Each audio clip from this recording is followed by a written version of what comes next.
All right, hey everybody, welcome back to the channel. This is Robert Smirking Gun Reviews. We're back with more Santa Clarita Diet Season 3. We're up to Episode 5. We've hit the halfway point of the season, and it's called Belle and Sebastian Protect the Head.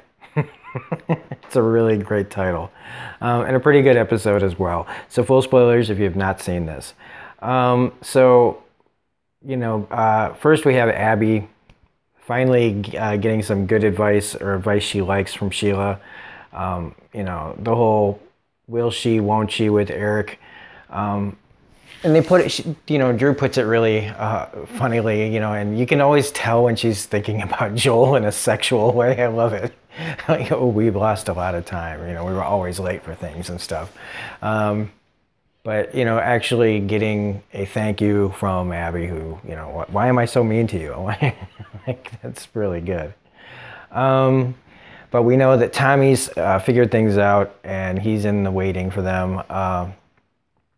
And all the stuff with the FBI agent keeps coming back. They need to get the C4 out of the Dan's closet. I forgot about Dan, man. Geez, feels so long ago, but it really hasn't been. So they go to get the key, but of course it's not there. As soon as they go, there's the key. I mean, this show, man, all the cliches, I keep thinking, why don't they bother me? And it's just, the show actually should just be called, Oh Shit. Because it's just one catastrophe after another. They're constantly battling and overcoming a catastrophe. It is just boom, boom, boom, one thing after the next. Just craziness, all this, trying to live a lie, man. Basically, that's what this show is telling you. Don't lie. Because everything just keeps snowballing. But we find out that there's nothing in Dan's closet, that Eric's mom took it. I figured that's how it was going to go, that she was playing off like she doesn't know what's going on. But, it's nice to see that they give her something else. I always just call her the waitress from It's Always Sunny. But she's been in a lot of stuff lately, and she's really cool. And I like that she knew. She knows all this, and she knows they're not going out. She can tell that they haven't had sex, which says more about her than them, probably. But she does this really great, and how she doesn't want to be serious, Mom. You made me be serious, Mom. So she's more just pissed that, that she's disappointed in what they did, but she's even madder that you made her change her personality for a second to be, I have to deal with you. Actually, I have to punish you for doing something. And she's got a point. Abby's kind of gone off the rails, but it's, she has a zombie for a mother, so what are you gonna do? And so they finally make it to Tommy's, and they get into his Dexter kill floor, and I love it. They walk right into their own trap, and it's just too late. Oh shit again. Everything is oh shit moments, and so Tommy's just gonna kill her. Joel steps in front of her, they trying to explain things. Their website, that nice hard, that was like a Family Guy Peter moment where they just let it linger just long enough to where you're like, oh my God, stop with the music, but everybody getting into it, him bopping with the crossbow. It's really cool, and it's run by Johnny Dollar. Oh my gosh, I love it. Gary is doing stuff that we don't even see, and then it pays off later with a joke that, and speaking of Gary, we got Ron. Ron, who comes to the house, who wants to get bit. Ron, who's a mental patient, and them, it's, where this is going. All these characters in this world, it's just, it's not it's your typical cliche, everyone's crazy.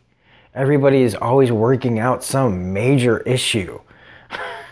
And as soon as it is kind of true though, how many people would go nuts if they found out that they could be immortal? We always talk about, the people that don't want to become zombies. But if people knew that if you could be bit by a zombie and live like Sheila, do you know how many people would be fucking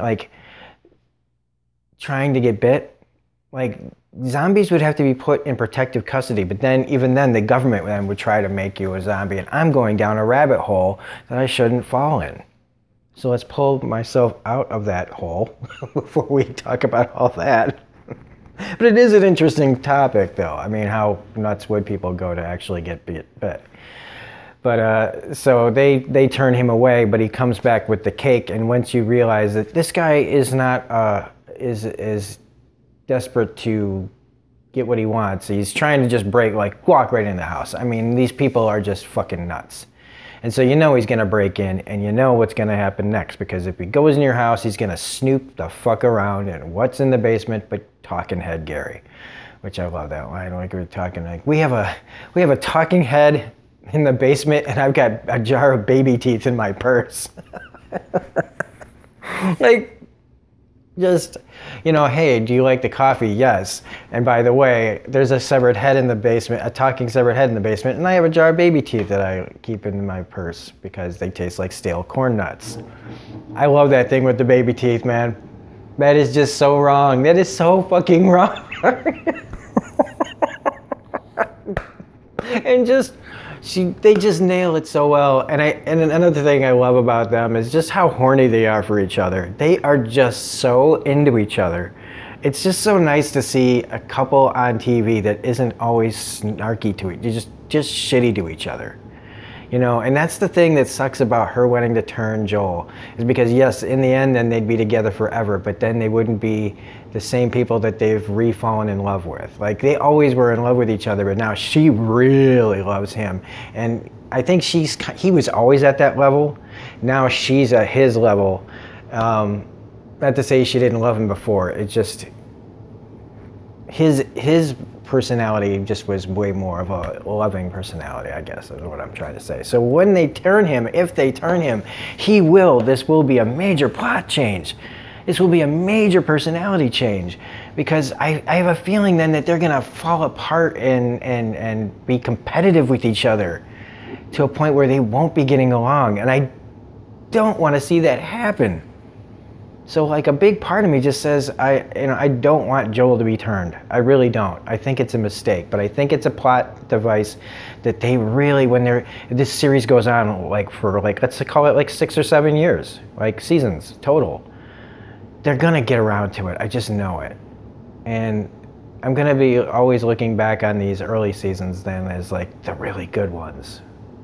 I mean, it's just like Joel turning is kind of like what happens to Angel on Angel when he becomes Angelus. That's what I feel is going to happen, if anybody understands that, like the personality, like the total like removal of conscience and things like that, and becoming a kind of a psychopath. I'm really worried that that's what's going to happen.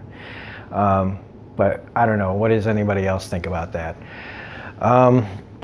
And wow, I got so deep into that, I almost forgot about the whole rest of the episode. So, you know, Tommy's daughter comes in and stops him from killing Sheila, which is nice, because then they get to talk about Tommy as like, I didn't see him as a dad. Can we really kill him? I don't want to kill somebody with a daughter, but he wants to kill us, and we have a daughter, which leads to the little texting thing where they tell him that they have a daughter. He's just like, okay, but they don't know what that okay means, and it means like he doesn't care.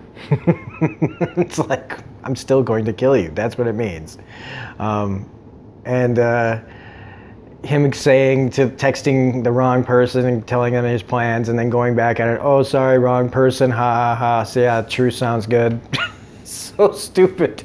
I mean, it really is stupid, but it's like funny stupid, not stupid. Abby goes back to Eric's mom and apologizes and has to promise not to get Eric killed, basically. Did I say Tommy? So that's another thing. Like I said, the wrinkles in this, and like, will they, won't they? It just keeps going and going and going. And when Abby says she loves him but doesn't love him, Jesus Christ, whatever. But then we find out that Tommy, tries to kill them again, except this is right when the FBI agent is over. And so they have a little standoff there about ice cream, which is a little bit way too awkward. that was just way too awkward, and not in a good way to me. But when the FBI agent leaves and he tries to kill them and they get the upper hand, they get the big ass helmet and they throw it at him. And so they get kind of a truce. Now I don't think it's a lasting truce, but because I kind of cheated and looked at some of the, like, I didn't read the synopsis, but I looked at the pictures and it looks like Tommy will be back to being an antagonist later. But, you know, for right now, things are kind of calmed down. And that's pretty much the episode, except that we get the reveal that Gary and Ron did meet, and that Ron tricked Gary into biting him. So now Ron is turned into a zombie, and he's very happy about it. And he's one of those people that's just gonna be out in the open. And again, just, you know, the insanity of other people, you know, is just making everything worse. So really fun episode. I enjoyed it quite a bit. Can't wait to see what happens in episode 6. So if you like this review, please hit the like button, comment, share, subscribe, all that jazz. Otherwise, this is Robin Smirking on Review saying we'll be back with more later, and have a great day. Bye.